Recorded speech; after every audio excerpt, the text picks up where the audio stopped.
É uma grande alegria, né, estar mais uma vez aqui reunido com os irmãos.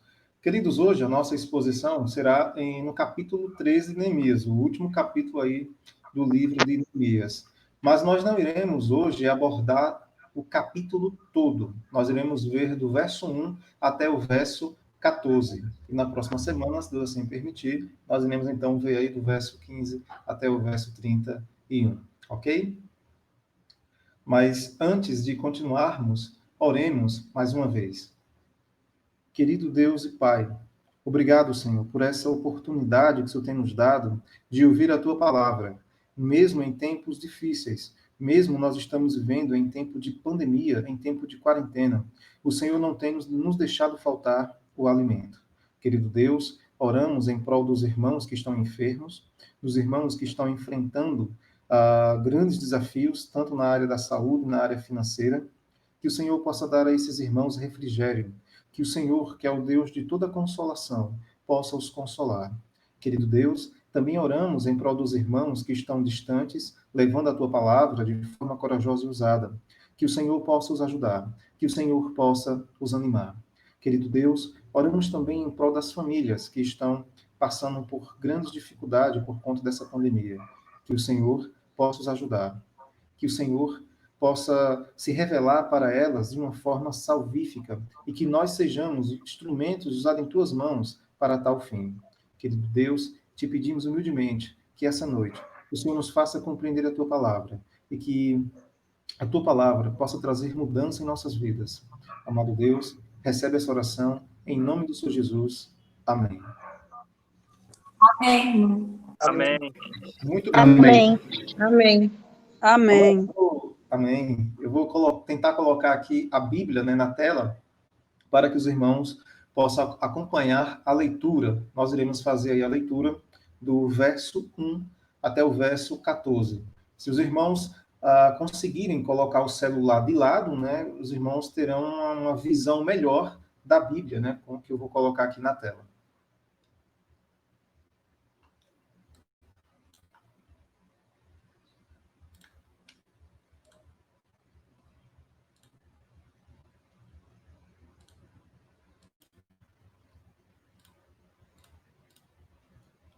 Os irmãos estão conseguindo visualizar a Bíblia na tela toda? Sim, irmão. Okay. Sim. Então, Aqui ficou tranquilo. Tranquilo, né? Muito bem, então vamos prosseguir aqui com a leitura. Lembrando, eu vou ler do verso 1 até o verso 14.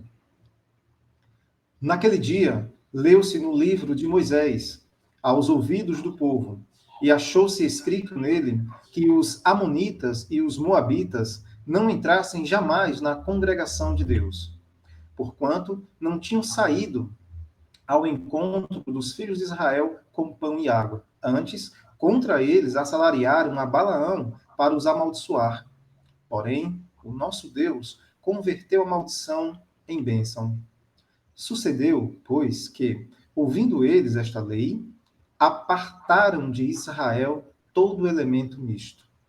Ora, antes disto, Eliasibe, sacerdote, que presidia sobre a câmara da casa do nosso Deus, se tinha aparentado com Tobias, e fizeram-lhe uma câmara grande, onde dantes se depositavam as ofertas de alimentos, o incenso, os utensílios, os dízimos do grão, do mosto e do azeite, que se ordenaram para os levitas, cantores e porteiros, como também a oferta alçada para os sacerdotes.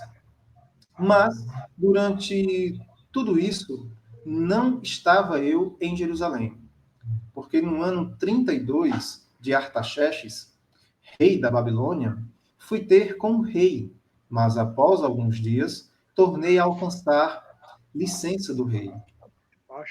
E voltando a Jerusalém, compreendi o mal que Eliasibe fizera para Tobias, fazendo-lhe uma câmara nos pátios da casa de Deus. O que muito me desagradou, de sorte que lancei todos os móveis da casa de Tobias fora da câmara. E, ordenando eu Purificaram as câmeras e tornei a trazer para ali os utensílios da casa de Deus, com as ofertas de alimentos e o incenso.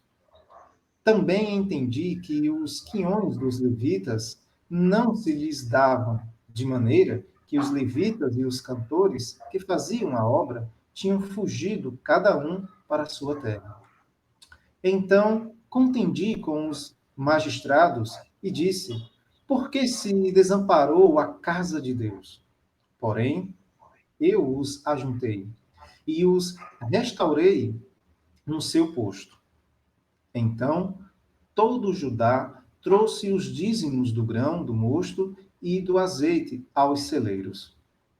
E por tesoureiro pus sobre os celeiros as Selemias, o sacerdote, e a Zadok, o escrivão, e a Pedaías, dentre os levitas, e com eles Anã, filho de Zacur, o filho de Matanias, porque foram achados fiéis. E se lhes encarregou a eles a distribuição para seus irmãos. Por isto, Deus meu, lembra-te de mim, e não risque as beneficências que eu fiz à casa de meu Deus e às suas observâncias.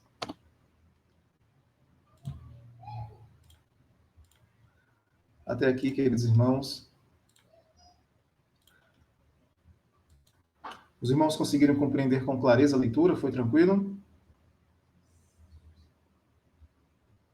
Sim. Sim. Que bom. Queridos, nós vimos da última vez uma grande organização dos levitas para a consagração dos muros. Isso a gente viu, né, no último capítulo que a gente tinha visto, capítulo 12. E para retomarem novamente as suas atividades na nação. Os irmãos lembram que houve uma grande organização, nós frisamos a respeito da importância do louvor na vida do povo de Deus. Foi um momento de muita alegria para o povo. O templo estava erguido novamente. Os muros da cidade tinham sido reedificados. O povo estava em casa. O culto a Deus tinha sido restaurado. Nossa, foi um período de muita alegria para o povo. Como os irmãos bem lembram, desde o capítulo 8, a gente vem acompanhando, né, esse reavivamento, esse fervor espiritual da nação. Neemias havia passado, irmãos, 12 anos em Jerusalém. 12 anos. Foram apenas 52 dias para reconstruir os muros, como nós já vimos. Levou apenas 52 dias. Eles já estavam lá há muitos anos, né? Os irmãos lembram que 2 grupos já tinham ido para lá, Zorobabel, depois Esdras, e por último agora Neemias. Mas os muros não tinham sido reedificados. Com a liderança de Neemias, o povo reedificou os muros em apenas 52 dias. Mas levou alguns anos para restaurar a espiritualidade do povo. Os irmãos estão vendo que lidar com gente não é fácil. Para reconstruir os muros foram apenas 52 dias. Mas para restaurar a espiritualidade do povo, levou-se, irmãos, mais de 11 anos. 11 anos e 10 meses, aproximadamente. Neemias agora, ele precisava retornar para o palácio do rei persa. Os irmãos lembram que foi feito um acordo lá, né, que ele tinha que retornar. Aqui no capítulo 13, nós iremos ver o que aconteceu no período da sua ausência e o seu retorno para Jerusalém. Como os irmãos lembram, a gente viu isso no capítulo 2, quando ele foi conversar com o rei. Ele então havia acertado com o rei um prazo para que ele voltasse para o palácio. Lá no capítulo 2, nós vamos ver mais adiante, né, que não foi nos falado, né, mas nós vamos ver um pouquinho mais na frente. Mas nós sabemos que o governo de Neemias em Jerusalém durou 12 anos. Ele passou 12 anos em Jerusalém. Queridos, dos versos 1 até o verso 3, nós vamos ver aí ele tratando a respeito dos estrangeiros no meio do povo de Deus. Isso sempre foi um problema no meio da nação, né? os irmãos, eu relembro aos irmãos que quando a nação de Israel sai do Egito, né, havia um povo lá chamado de populacho, né, um povo misto, um povo que não era judeu, mas que foi no meio, né? E esse povo trouxe grandes prejuízos para a nação de Israel.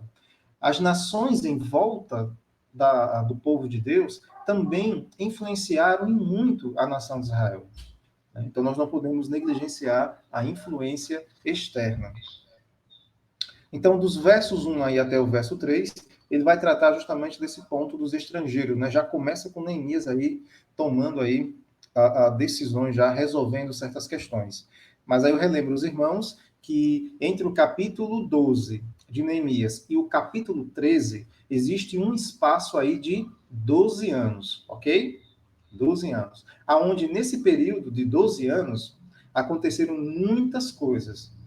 Os estudiosos ficam um pouco divididos, né? Se a ausência dele durou. Eles ficam aí entre 11 e 13 anos. Alguns, poucos, são poucos que apontam 16. A maioria fica aí entre 11 e 13. Né? Então, ele ficou aproximadamente aí 12 anos longe de Jerusalém.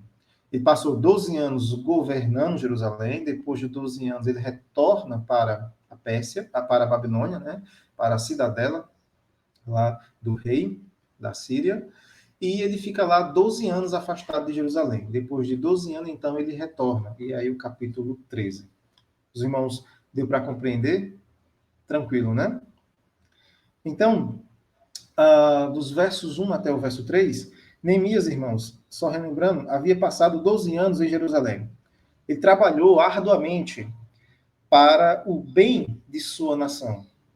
Foi um líder extraordinário, guiando o povo com temor diante de Deus. Ele foi um instrumento usado por Deus para fazer uma grande reforma na vida do seu povo. Ele levou 52 dias para fazer uma reforma nos muros da cidade e levou mais de 11 anos para fazer uma reforma na vida do povo. Os irmãos lembram que esses 12 anos de Neemias como governador de Jerusalém, de Judá, né, não foi fácil. Neemias teve que enfrentar muitos desafios. Ele teve que enfrentar problemas externos, os inimigos de Deus o tempo todo ameaçando, e também teve que enfrentar problemas internos. Depois desses longos 12 anos, Neemias precisava voltar, como nós falamos, né, na introdução. Pois ele tinha combinado com o rei um prazo para retornar para a Babilônia. No capítulo 2 de Neemias, não foi nos informado qual o tempo que eles combinaram, mas nós sabemos que o governo de Neemias em Jerusalém foram 12 anos, conforme nos é dito aí no capítulo 4, versículo 14. Alguns estudiosos dizem que a ausência de Neemias foi de 12 a 13 anos. Nesse período, irmãos, infelizmente houve um desvio espiritual do povo, pois o seu líder espiritual, o sumo sacerdote Eliasibe, havia se corrompido. Ele fez uma aliança proibida. Ele havia se aliado com Tobias, um descrente, inimigo do povo de Deus. Nós já vimos sobre ele aí. Ele fez isso através de um casamento proibido pelo Senhor. Alguns teólogos, alguns estudiosos, né, alguns teólogos, como MacArthur, por exemplo, eles afirmam que foi nessa ausência de Neemias e da corrupção sacerdotal que o livro de Malaquias foi escrito. Sendo, portanto, o capítulo 13 de Neemias a última porção do Antigo Testamento a ser escrito. Porque existe esse espaço aí de, como eu falei para os irmãos, entre o capítulo 12 e o capítulo 13, um espaço aí aproximadamente de 12 anos. E houve uma corrupção sacerdotal muito grande. E alguns estudiosos, MacArthur é um deles, que aponta que o livro de Malaquias foi escrito justamente nesse período, onde houve essa grande corrupção sacerdotal. Pois um dos pontos centrais ali do livro de Malaquias é justamente denunciar o pecado dos sacerdotes. Então, fica aí mais uma informação para os amados.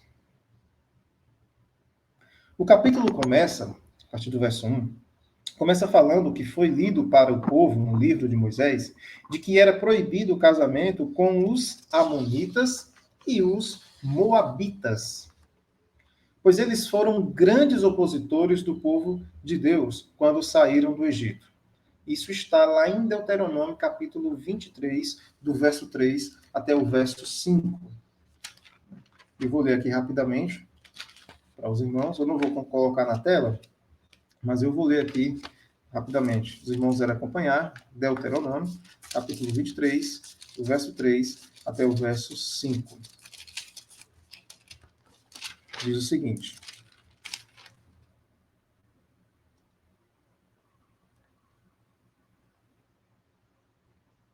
nenhum amonita ou moabita entrará na Assembleia do Senhor, nem ainda a sua 10ª geração entrará na Assembleia do Senhor, eternamente, porquanto não foram ao vosso encontro com pão e água no caminho, quando saís do Egito, e porque alugaram contra ti Balaão, filho de Beor, de Petor, da Mesopotâmia, para te amaldiçoar.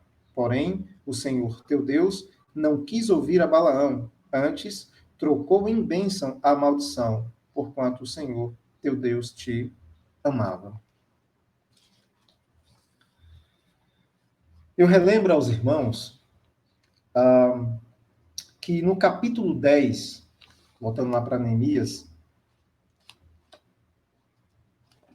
no capítulo 10, os versos 28 e 29, os irmãos lembram que no capítulo 10 nós vimos o povo assinando um acordo, né, um documento, onde eles estavam declarando, né, de que eles seriam fiéis ao Senhor, fiéis à palavra de Deus, à lei de Deus.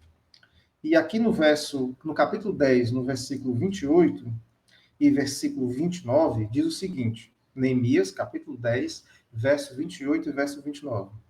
O resto do povo, os sacerdotes, os levitas, os porteiros, os cantores, os servidores do templo e todos os que se tinham separado dos povos de outras terras para a lei de Deus, suas mulheres, seus filhos e suas filhas, todos os que tinham saber e entendimento, firmemente aderiram a seus irmãos, seus nobres, convieram uma imprecação e num juramento de que andariam na lei de Deus, que foi dada por intermédio de Moisés, servo de Deus, de que guardariam o cumprimento todos os mandamentos do Senhor, nosso Deus, e os juízos e os seus estatutos.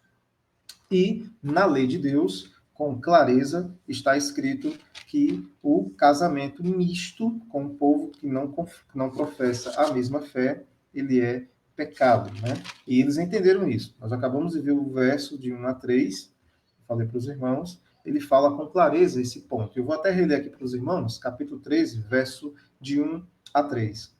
Naquele dia, se leu para o povo, no livro de Moisés, achou-se escrito que os amonitas e os moabitas não entrassem jamais na congregação de Deus, porquanto não tinham saído ao encontro dos filhos de Israel com pão e água. Antes, assalariaram contra eles Balaão para os amaldiçoar, mas o nosso Deus converteu a maldição em bênção. Aí, verso 3. Ouvindo eles, o povo, esta lei, apartaram-se de Israel todo o elemento misto, que sempre deu dor de cabeça para o povo de Deus. Então, no capítulo 10, do verso 28 ao 29, que nós lemos nesse instante, o povo tinha prometido obedecer à lei do Senhor. Mas, como vimos, isso não aconteceu. Essa foi a primeira atitude, então, de Neemias. Ele relembra ao povo a lei de Deus. O verso 3 nos informa o resultado dessa leitura. O verso diz que eles afastaram de Israel todo elemento misto. Todo estrangeiro foi colocado para fora. Os relacionamentos mistos foram desfeitos, mas isso só foi possível porque retornaram às Escrituras. Eles viram que estavam indo de encontro com a lei de Deus. Os irmãos estão vendo aí que quando o povo se desvia da palavra de Deus, o que acontece é isso, né? Um desvio dos caminhos de Deus, o povo começa a pecar contra o Senhor. O primeiro ponto que eu destaco aqui, irmãos, é a importância da liderança. Quando a liderança ela é temente a Deus, o povo fica firme nos caminhos do Senhor. Mas quando falta o temor de Deus na liderança, o povo se desvia rapidamente dos caminhos de Deus. Rapidamente. Os irmãos lembram que enquanto Neemias passou 12 anos lá, corrigindo o povo, instruindo o povo, ensinando o povo, e nesse período houve um grande despertamento espiritual, o povo se voltou para o Senhor, fizeram uma aliança com Deus, assinaram um documento para com Deus, e debaixo de maldição, se eles desobedecessem. Mas quando Neemias tem que se ausentar, o líder que ficou em seu lugar, o sumo sacerdote, que era o líder máximo ali em sentido espiritual, ele era corrupto e com isso corrompeu também toda a nação. O crente se casar com descrentes, irmãos, é pecado. É um jugo desigual. É algo que Deus não aprova. O afastamento das escrituras e o mau exemplo da liderança levou o povo a cometer esse pecado diante de Deus. Esse tipo de relacionamento, ele é condenado pelas escrituras, tanto no Antigo como no Novo Testamento. Em 1 Coríntios, o capítulo 7, o verso 39, né, um texto conhecido da gente, nós já fizemos uma exposição nesse livro, e nesse capítulo, Paulo trata sobre algumas perguntas que foram feitas a ele em relação ao casamento. Se casa, se não casa, se permanece casado, se permanece solteiro. Paulo falando a respeito, e nesse verso em particular, Paulo está falando a respeito da liberdade que a mulher viúva tem para se casar novamente. Os irmãos podem conferir aí. Mas ele deixa claro que esse novo casamento só é permitido se for com um crente. Lembrando que quando Paulo, nesse capítulo, vai falar algo que não é algo que vem diretamente do Senhor, ele fala, ele diz, isso diz eu, não o Senhor. Mas quando é algo que vem do Senhor, é algo que é um mandamento de Deus, aí ele não precisa se expressar assim, dizendo isso não diz eu, né? Então, nessa parte ele não fala assim, não é Deus quem está dizendo, é minha opinião, é a opinião de Paulo, ele não diz isso, porque aqui é um mandamento de Deus, é um princípio de Deus que vem desde o Antigo Testamento. Em 2 Coríntios, o capítulo 6, né, o verso 14, até o capítulo 7, verso 1, Paulo explica que nós não temos nenhuma comunhão com os incrédulos. Ele deixa isso lá de uma forma claríssima, de que nós não temos nenhuma comunhão com os incrédulos. O contexto era em relação aos falsos mestres, mas o princípio ele é geral. Né? Lá, o assunto que estava sendo tratado lá naquele capítulo era a respeito dos falsos mestres, mas o princípio é o mesmo para o relacionamento. Não há comunhão, né? Então um crente se casar com um descrente é um jugo desigual, pois não há comunhão entre o templo de Deus e os ídolos. Uma pessoa crente namorar ou casar com uma pessoa incrédula é pecado diante de Deus. É um jugo desigual. O cristão deve somente casar com uma pessoa que professa a mesma fé. Esse é o padrão de Deus. Não é questão de racismo, não é uma questão de superioridade, mas é uma questão religiosa. São princípios da nossa fé. Nós não podemos negociar os valores do Evangelho. Temos a responsabilidade de manter a pureza do Evangelho e da Igreja. Eu lembro aos irmãos que nós já tratamos sobre esse ponto do casamento misto no capítulo 9 e no capítulo 10. Falamos sobre isso. E aqui no capítulo 13 estamos falando novamente. E no finalzinho, semana que vem, ainda aqui no capítulo 13, vai ser falado novamente a respeito disso, onde ele vai usar o exemplo do rei Salomão. Então nós temos, né, a responsabilidade de manter aí a pureza da igreja. Dos versos 4, queridos, até o verso 9, Agora nós vamos ver a questão da corrupção sacerdotal e a profanação do templo. Eu vou reler mais uma vez aqui rapidamente para os irmãos, do verso 4 até o verso 9. Diz o seguinte: Ora, antes disto, Eliasibe, sacerdote, encarregado da câmara da casa do nosso Deus, se tinha aparentado com Tobias, e isso foi por meio de um casamento. E fizeram para este uma câmara grande, onde dantes se depositavam as ofertas de manjares, o incenso, os utensílios e os dízimos dos cereais, do vinho e do azeite, que se ordenaram para os levitas, cantores e porteiros, como também contribuições para os sacerdotes. Mas quando isso aconteceu, não estive em Jerusalém, porque no 32º ano de Artaxerxes, rei da Babilônia, eu fora ter com ele, mas ao cabo de certo tempo pedi licença ao rei e voltei para Jerusalém. Então soube do mal que Eliasibe fizera para beneficiar a Tobias, fazendo-lhe uma câmara nos pátios da casa de Deus. Isso muito me indignou, a tal ponto que atirei todos os móveis da casa de Tobias fora da câmara. Então ordenei que se purificassem as câmaras e tornei a trazer para ali os utensílios da casa de Deus, com as ofertas de manjares e o incenso. Outro ponto importante aqui que Neemias teve que resolver, irmãos. O primeiro foi a questão dos estrangeiros no meio do povo de Deus. Ele deixou claro, lendo lá, que isso é pecado. E o povo, então, atentou. Os irmãos percebem que o povo se desvia, se afasta da palavra de Deus, começa, então, a se desviar dos caminhos de Deus, e que o caminho para se retornar novamente aos caminhos do Senhor é a palavra. Foi o que Neemias fez. Neemias leu as Escrituras e expôs para eles o pecado que eles estavam cometendo. Então, outro ponto foi a corrupção do sumo sacerdote, como a gente acabou de ler aqui, dos versos 4 até o verso 9. E a profanação do templo. Irmãos, imagina aí. Se o casamento, né, a Tobias, um grande inimigo, a gente ouviu falar sobre ele desde o começo, né, um grande inimigo do povo de Deus. E esse casamento, o sumo sacerdote se aliou com ele, né, agora são parentes, porque houve um casamento entre as famílias, casamento proibido por Deus, inclusive. Como se esse mal não fosse suficiente, o sumo sacerdote fez um mal ainda maior. Ele profanou o templo de Deus. No pátio do templo, onde era o local onde se colocava, havia uma câmara lá onde se colocava os dízimos, né? Que os irmãos lembram daquela época, eles pagavam dízimo, e a maioria do dízimo lá não era em dinheiro, não. A maioria do dízimo lá era cereais, né?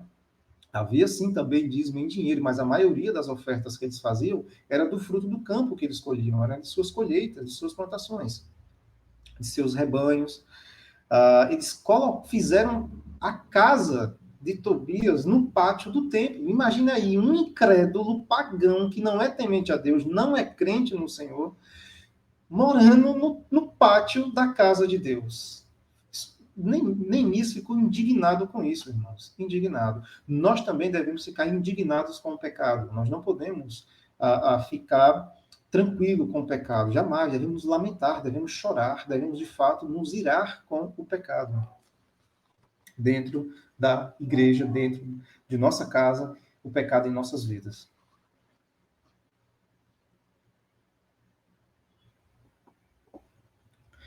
O sumo sacerdote Eliasibe havia, por meio de casamento misto, se aliado a Tobias, um inimigo declarado do povo de Deus. Ele havia levantado grande oposição contra o governo de Neemias. Mas agora ele não está somente aliado com Eliasibe, o sacerdote, como também está morando no templo. Havia uma sala especial onde os dízimos e as ofertas eram colocadas na casa de Deus. Com isso, os irmãos podem ver a que ponto chegou a corrupção espiritual da liderança. Olha o absurdo que chegou.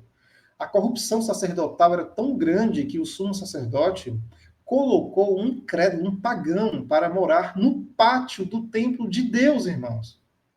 Isso é absurdo. O pecado da liderança é muito mais danoso do que o pecado de um outro membro. É muito mais danoso, é muito mais prejudicial para a igreja. Pois se espera da liderança um conhecimento maior. É justo isso. Se espera da liderança um exemplo melhor. Está claro, é certíssimo isso. Deve ser cobrado mais, sim, da liderança, com certeza, é justo isso. O líder, ele tem a responsabilidade de ser um espelho para os demais. Ele deve conduzir o povo no temor do Senhor. Mas quando o líder é corrupto, todo o povo sofre. Ele é o guia, ele que é responsável para guiar, para conduzir. E quando o líder é corrupto, ele é imoral, infelizmente a congregação irá seguir nessa mesma linha aí. Não vou dizer que todos, mas a maioria acaba sendo guiada, se rende, ela é influenciada pela liderança.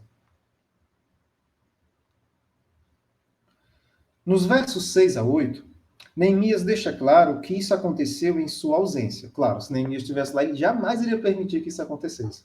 Foi na sua ausência. Ele não estava em Jerusalém, mas quando ficou sabendo do grande mal que Eliasibe estava fazendo, aí ele ficou muito indignado. Ele falou, meu rei, e ele pediu permissão ao rei para voltar. Ele disse, meu rei, eu preciso voltar a Jerusalém com urgência. Aconteceu algo terrível lá, e eu preciso resolver. E Neemias, então, pede licença ao rei, e ele retorna, depois de 12 anos longe, ele retorna para Jerusalém.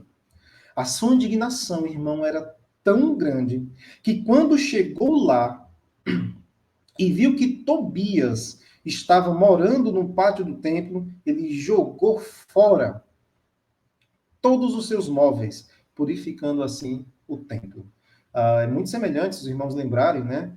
Fazerem uma conexão com o Novo Testamento, os irmãos vão lembrar que o Senhor Jesus também fez esse tipo de purificação lá no templo. Quando ele chegou, viu lá os comerciantes, né, os camelô lá, rapaz, ele jogou banca para um lado, banca para outro, e expulsou na chicotada, né, aqueles cambistas, aqueles comerciantes de lá da casa de Deus. Ele deixou claro, a casa de Deus é casa de oração. Estavam fazendo casa de comércio, né, casa de comércio. Então, o templo aqui também, nessa época aqui, não estava mais exercendo, né, não estava mais funcionando como deveria funcionar. Né? E nós vamos ver um pouquinho mais na frente que até os sacerdotes também saíram fora. Eles não estavam mais ministrando no templo. Né? Os sacerdotes não estavam mais em suas funções. Nós vamos ver o porquê daqui a pouquinho. Essa indignação de Neemias, nós também iremos ver essa indignação dele, ele revoltado, também no finalzinho do capítulo 13, né? Se Deus permitir, na próxima semana. Nós vamos ver que ele chegou até a espancar fisicamente alguns. Tamanha era a sua ira. Lembrando que essa ira de Neemias era uma ira santa. Era uma ira santa. É um zelo pela palavra de Deus, é um zelo pelos princípios de Deus. Irmãos, nós também devemos ser zelosos pela palavra de Deus. Devemos zelar pela pureza do evangelho, pela pureza da igreja. Queridos, nós também precisamos lançar para fora tudo aquilo que é símbolo de mundanismo em nossas vidas. Tudo aquilo que é símbolo de mundanismo em nossas vidas. Devemos lançar fora. Tudo aquilo que não traz honra e glória ao nosso Deus deve ser lançado fora. Devemos aprovar o que o nosso Deus aprova e rejeitar tudo aquilo que o nosso Deus rejeita. Se eu faço aquilo que não agrada a Deus, isso é pecado. Tem nome isso. A Bíblia chama de pecado.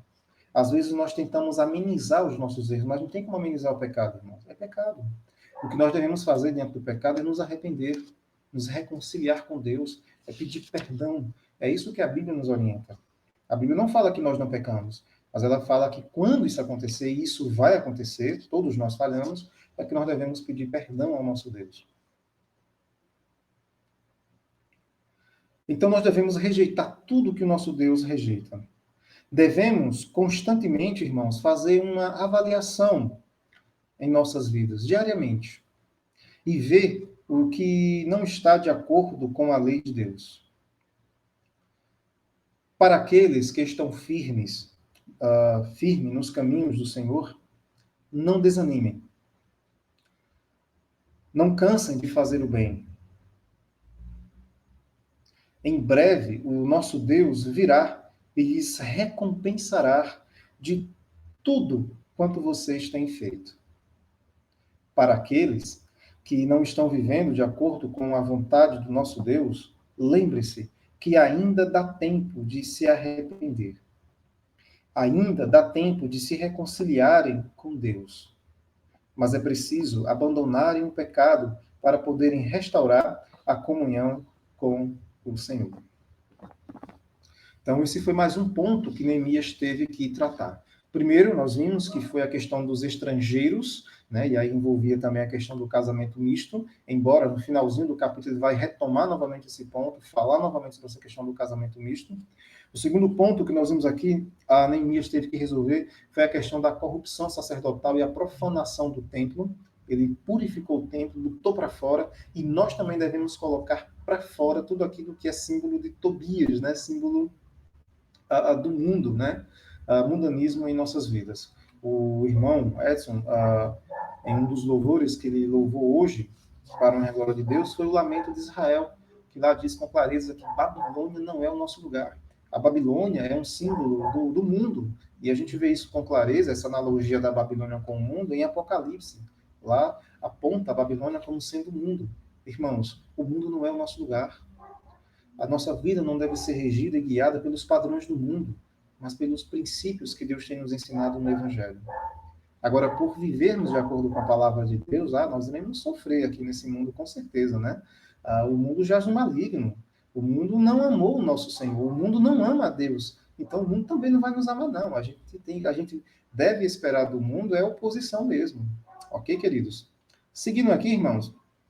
Então, o terceiro ponto que Neemias vai ter que tratar aqui é da corrupção nos dízimos e nas ofertas, conforme a gente vê aí do verso 10 aí até o verso 14, né? Eu vou ler aqui rapidinho para os irmãos. Diz o seguinte: também soube que os quinhões dos levitas não se lhes dava, de maneira que os levitas e os cantores que faziam serviço tinham fugido, cada um para o seu campo. Então, contendi com os magistrados e disse: por que se desamparou a casa de Deus? Ajuntei os levitas e os cantores e os restituí a seus postos.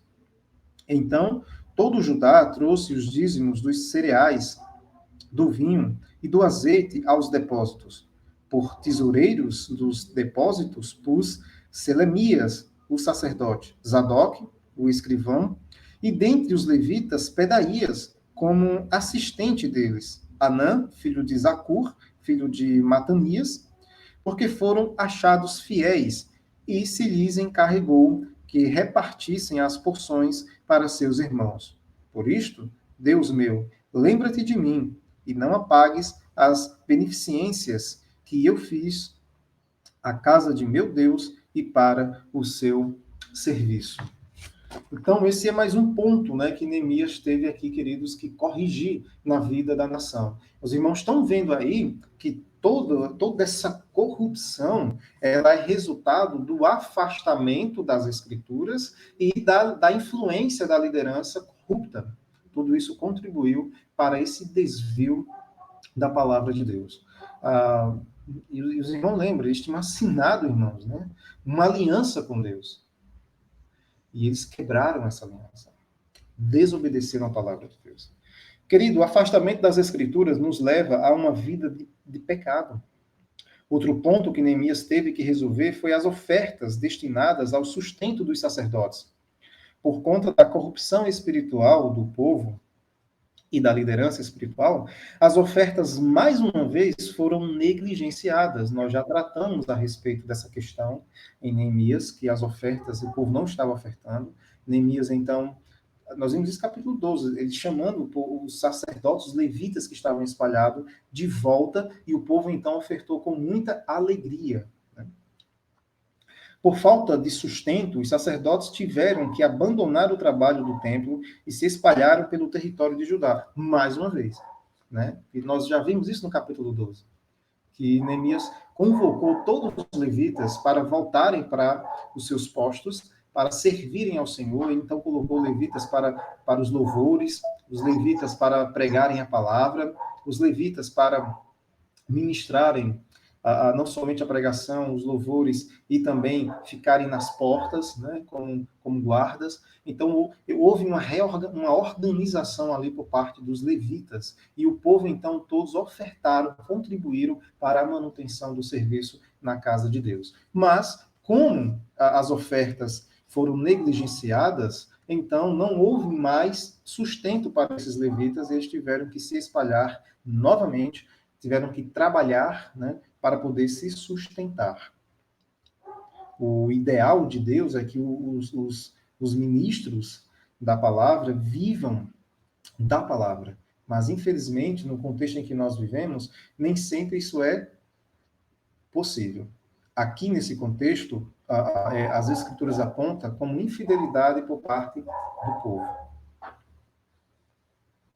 O verso 11 nos informa que Neemias ele discutiu com os governantes sobre este assunto. Ele chamou isso de abandono à casa de Deus.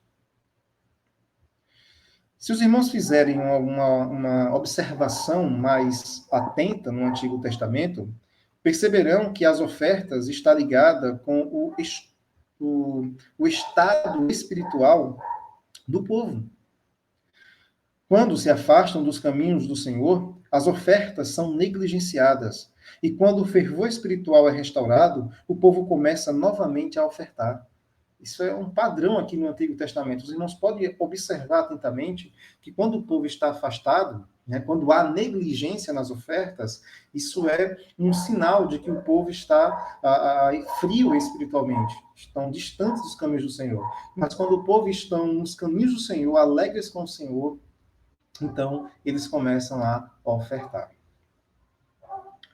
O verso ainda nos informa que Neemias foi atrás dos levitas e os colocou cada um em seu posto.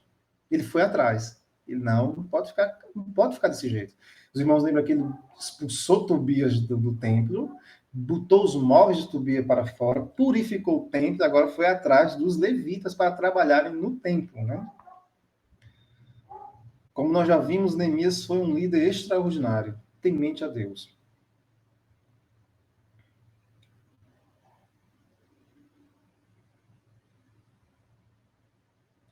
Então, o verso ainda nos informa, né, que ele foi atrás, né, dos levitas e colocou cada um em seu posto. O verso 12 nos informa que ele restaurou novamente os dízimos e as ofertas para a casa de Deus. Ele restaurou. O povo começou a ofertar de novo, novamente. O verso 13 diz que Neemias fez muito mais do que restaurar as ofertas. Ele também nomeou entre os levitas supervisores para ficarem responsáveis na fiscalização das ofertas. Depois de ter feito uma dura repreensão contra as autoridades do povo, Neemias, mais uma vez, ele se expressa, né, dizendo: lembra-te de mim, por isso, meu Deus, e não te esqueça do que fiz com tanta fidelidade pelo templo de meu Deus e pelo seu culto. Então, essa expressão, nós já vimos ela aqui no livro de Neemias, e nesse capítulo nós iremos ver mais essa expressão. Neemias diz: Senhor, lembra-te de mim. Senhor, não esquece de mim daquilo que eu fiz. E eu já expliquei para os irmãos que essa expressão de Neemias não é Neemias cobrando de Deus assim: Senhor, o Senhor está vendo o que eu fiz, né? Agora o Senhor está me devendo. Não é nada disso. Não é nada disso. Né? Muito bem. Irmãos,